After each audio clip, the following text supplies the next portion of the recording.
Hi, എല്ലാവർക്കും നമസ്കാരം. നമ്മുടെ പുതിയൊരു വീഡിയോയിലേക്ക് എല്ലാവർക്കും സ്വാഗതം. എല്ലാവരും സുഖമായിട്ടിരിക്കുന്നു വിശ്വസിക്കുന്നു. അതുപോലെ തന്നെ ഞങ്ങളിവിടെ സുഖമായിട്ടിരിക്കുന്നു. അപ്പോൾ ഇന്ന് നമ്മൾ വെറൈറ്റി ആയിട്ടുള്ള 2 പച്ചടികളാണ് ഉണ്ടാക്കുന്നത്. അപ്പം ഒരടുപ്പ് കൊണ്ടാണ് നമ്മൾ ഈ 2 പച്ചടി ഉണ്ടാക്കിയെടുക്കുന്നത്. വിഷു സ്പെഷ്യലാണ്. അപ്പോൾ അതിനായിട്ട് ഞാൻ ബീട്രൂട്ട് എടുത്തിട്ടുണ്ട്, അതുപോലെ തന്നെ വെള്ളരിക്കായും എടുത്തിട്ടുണ്ട്. ഇത് രണ്ടും കൊണ്ട് നമുക്കൊരു ഓരോ പച്ചടി ഉണ്ടാക്കിയെടുക്കാം. അപ്പോൾ നമുക്കിതെങ്ങനെയാണ് ഉണ്ടാക്കുന്നത് നോക്കാം. അതിനായിട്ട് ഞാനിതൊന്ന് അരിഞ്ഞെടുത്തിട്ടുണ്ട്. ചോപ്പറിനകത്തിട്ട് അരിഞ്ഞെടുത്തിരിക്കുന്നത്. അതിൻ്റെ കൂടെ തന്നെ ഒരു 5-10 പച്ചമുളകും അതുപോലെ ഒരു ചെറിയ കഷ്ണം ഇഞ്ചിയും ചെറുതായിട്ട് അരിഞ്ഞെടുത്തിട്ടുണ്ട്. പിന്നെ ഇതിലേക്ക് അരയ്ക്കാനായിട്ട് എടുത്തിരിക്കുന്നത് തേങ്ങായും ജീരകവും ഒരു കഷ്ണം വെളുത്തുള്ളിയും അതുപോലെ തന്നെ ഒരു പച്ചമുളക് ഇട്ട് കൊടുത്തിട്ടുണ്ട്. ഇത് നമുക്ക് നന്നായിട്ടൊന്ന് പേസ്റ്റ് പോലെ അരച്ചെടുക്കണം. ഇത് അരച്ച് വെച്ചതിന് ശേഷം നമുക്ക് ഒരു ചട്ടി അടുപ്പത്ത് വെച്ചതിന് ശേഷം കുറച്ച് ഇഞ്ചിയും പച്ചമുളകും കൂടി ഇട്ട് കൊടുത്തിട്ടുണ്ട്. അത് മൂത്ത് വരുന്ന സമയത്ത് നമുക്കിതിലേക്ക് ആദ്യം ഇട്ട് കൊടുക്കേണ്ടത് നമ്മൾ അരിഞ്ഞ് വെച്ചിരിക്കുന്ന വെള്ളരിക്കയാണ്. അപ്പോൾ അതൊന്ന് നമുക്കിത് ചേർത്ത് കൊടുക്കാം. മൂത്ത് വരുന്ന സമയത്ത് വേണം ഇത് ചേർത്ത് കൊടുക്കാനായിട്ട്. അപ്പോൾ ഞാനിതൊന്ന് ഇളക്കി കൊടുക്കുന്നുണ്ട്. അതിന് ശേഷം നമ്മളെടുത്ത് വെച്ചിരിക്കുന്ന വെള്ളരിക്ക ഇതിലേക്ക് ചേർത്ത് കൊടുക്കുവാണ്. ചേർത്ത് കൊടുത്തിട്ട് നന്നായിട്ടൊന്ന് ഇളക്കിയതിന് ശേഷം ഉപ്പ് ഇട്ട് മൂടി വെച്ച് നമുക്കൊന്ന് ഇതൊന്ന് വേവിച്ചെടുക്കണം. വെന്ത് വരുന്ന സമയത്ത് നമുക്കിതിലേക്ക് ബാക്കി ചേരുവകളൊക്കെ ചേർത്ത് കൊടുക്കാം. അതിനായിട്ട് ഞാനിതൊന്ന് ഇളക്കിയതിന് ശേഷം ഒന്ന് മൂടി വെച്ച് കൊടുക്കുകയാണ്.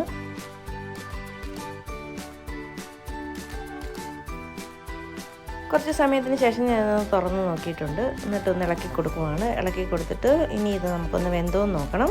ഇടയ്ക്ക് ഞാൻ ഒന്ന് ഇളക്കി കൊടുത്തായിരുന്നേ. അതിന് ശേഷം പിന്നീട് ഒന്നുകൂടെ ഒന്ന് ഇളക്കി കൊടുത്ത് നമ്മൾ വെന്തോന്ന് നോക്കിയപ്പം ഇത് ഏകദേശം വെന്ത് വന്നിട്ടുണ്ട്. ഇനി ഇതിലേക്ക് നമ്മൾ അരച്ച് വെച്ചിരിക്കുന്ന അരപ്പിൻ്റെ പകുതി ചേർത്ത് കൊടുക്കാം. പകുതി അരപ്പ് നമുക്കിതിലേക്ക് ചേർത്ത് കൊടുത്താൽ മതി. അപ്പോൾ അത് ഞാനിതിലേക്ക് ചേർത്ത് കൊടുക്കാൻ പോവാണ്.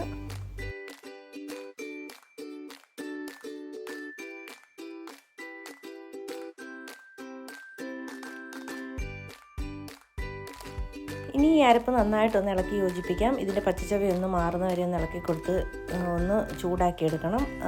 അപ്പോൾ അതിനായിട്ട് ഞാനൊന്ന് ഇളക്കി കൊടുക്കുവാണ്. അതിന് ശേഷം നമുക്കിതിലേക്ക് നമ്മൾ എടുത്ത് വെച്ചിരിക്കുന്ന തൈരാണ്. ഞാൻ ഒഴിച്ച തൈരാണ് ഇവിടെ എടുത്തിരിക്കുന്നത്. അത് മിക്സിയുടെ ജാറിലിട്ടൊന്ന് അടിച്ചെടുത്തതാണ്. അതിപ്പോൾ ഞാൻ ആവശ്യത്തിനനുസരിച്ച് ഒഴിച്ചു കൊടുക്കുവാണ്. നമ്മുടെ പുളി നോക്കിയിട്ട് അത് വേണം ഒഴിച്ചു കൊടുക്കാനായിട്ട്.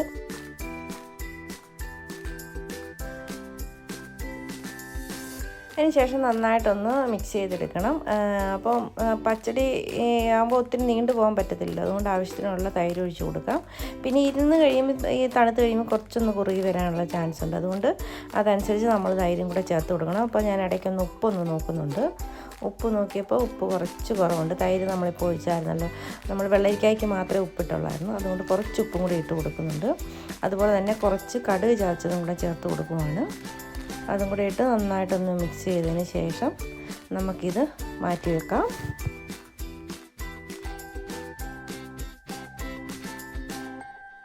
ഇനി നമ്മൾ ബീട്രൂട്ട് പച്ചടിയാണ് ഉണ്ടാക്കാൻ പോകുന്നത്. അതിനായിട്ട് എണ്ണ ഒഴിച്ച് കൊടുത്തിട്ടുണ്ട്. അതിലേക്ക് നമ്മൾ പച്ചമുളകും ഇഞ്ചിയും നേരത്തെ ചെയ്ത പോലെ തന്നെ ഇട്ട് കൊടുക്കുവാണ്. ഇട്ട് കൊടുത്തിട്ട് നമുക്കിതൊന്ന് മൂത്ത് വരുന്ന സമയത്ത് വേണം നമുക്കിതിലേക്ക് അരിഞ്ഞ് വെച്ചിരിക്കുന്ന ബീട്രൂട്ടും കൂടെ ചേർത്ത് കൊടുക്കാനായിട്ട്. അപ്പോൾ ഞാനിതൊന്ന് മൂപ്പിച്ചെടുക്കുവാണ്.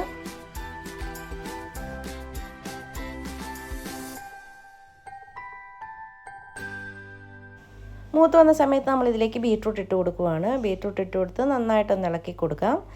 എണ്ണയ്ക്കകത്ത് കിടന്ന് നന്നായിട്ട് ഇതൊന്ന് വെന്ത് വരുന്നവരെ ഒന്ന് ഇളക്കി കൊടുത്ത് നമുക്കൊന്ന് മൂടി വെച്ച് വേവിച്ചെടുക്കാം. ഒരു 10-15 മിനിറ്റ് വേവിച്ചാൽ മതിയേ. ബീട്രൂട്ടൊക്കെ ആകുമ്പോൾ നമുക്ക് പെട്ടെന്ന് വെന്ത് കിട്ടും. അപ്പോൾ ഞാൻ ഇളക്കി കൊടുക്കുവാണ്. അതിന് ശേഷം ഇതിലേക്ക് ആവശ്യത്തിനുള്ള ഉപ്പും കൂടെ ചേർത്ത് കൊടുത്ത് വേണം നമുക്കിത് മൂടി വെച്ചൊന്ന് ആവിയിൽ വേവിച്ചെടുക്കാനായിട്ട്. ഇതിനകത്ത് നമ്മൾ വെള്ളമൊന്നും രണ്ടിനകത്തും ചേർത്ത് കൊടുത്തിട്ടില്ലേ. വെള്ളരിക്ക വേവിച്ചപ്പോഴും വെള്ളം ചേർത്തിട്ടില്ല. നമ്മൾ എണ്ണയ്ക്കകത്താണ് ഇത് വേവിച്ചെടുക്കുന്നത്. അപ്പം വെന്ത് വന്ന സമയത്ത് നമുക്ക് ഇതിലേക്ക് ഇനി അരപ്പ് ചേർത്ത് കൊടുക്കാം. നമ്മൾ അരച്ച് വെച്ചതിൻ്റെ ബാക്കി പകുതി അരപ്പേ നമ്മൾ വെള്ളരിക്കകത്ത് ചേർത്ത് കൊടുത്തിട്ടുണ്ട്. ബാക്കി അരപ്പ് നമ്മൾ ബീട്രൂട്ടിനകത്തോട്ട് ചേർത്ത് കൊടുക്കുവാണ്. ഈ അരപ്പ് ഇതുപോലെ തന്നെ പച്ചച്ചവ ഒന്ന് മാറി വരുന്നവരെ ഒന്ന് ഇളക്കിയെടുക്കണം. ഇളക്കി ഒന്ന് പച്ചച്ചവയൊക്കെ മാറി ഒന്ന് റെഡിയായി വരുന്ന ഒരു മണം വരത്തില്ല. ആ സമയത്ത് നമുക്കിതിലേക്ക് നമ്മൾ അടിച്ച് വെച്ചിരിക്കുന്ന തൈര് ചേർത്ത് കൊടുക്കണം. തൈര് ചേർത്ത് കൊടുക്കുമ്പോഴത്തേനും നമ്മൾ തീ ഓഫാക്കി കൊടുക്കണം. അല്ല തൈര് പിരിഞ്ഞു പോകാനുള്ള ചാൻസ് ഉണ്ട്. അതുകൊണ്ട് നമ്മളതൊന്ന് ഓഫാക്കി കൊടുക്കണം. അപ്പോൾ തീ ഓഫാക്കിയതിന് ശേഷമാണ് ഞാൻ 2 കറി വെച്ചപ്പോഴും തൈര് ഒഴിച്ച് കൊടുത്തിരിക്കുന്നത്. ഇനി നന്നായിട്ട് നമുക്ക് മിക്സ് ചെയ്യാം. അതിന് ശേഷം ഇതിലേക്ക് ആവശ്യത്തിനുള്ള ഉപ്പും അതുപോലെ തന്നെ നമ്മുടെ കടുക് ചതച്ചതും കൂടി ചേർത്ത് കൊടുത്തിട്ടുണ്ട്.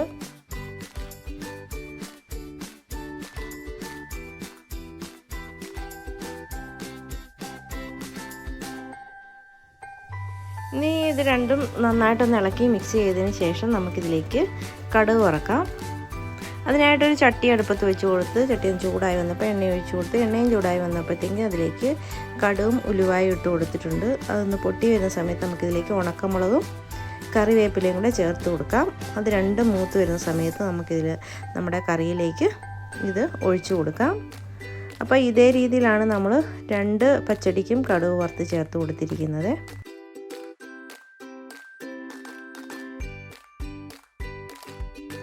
അപ്പോൾ ഇതേ രീതിയിൽ ഇപ്രാവശ്യം വിഷുവിന് എല്ലാവരും ഒന്ന് ട്രൈ ചെയ്ത് നോക്കണേ. വളരെ പെട്ടെന്ന് നമുക്ക് ഉണ്ടാക്കിയെടുക്കാൻ പറ്റുന്ന 2 പച്ചടിയാണ്. എല്ലാവരും തീർച്ചയായിട്ടും ഒന്ന് ട്രൈ ചെയ്ത് നോക്കണേ.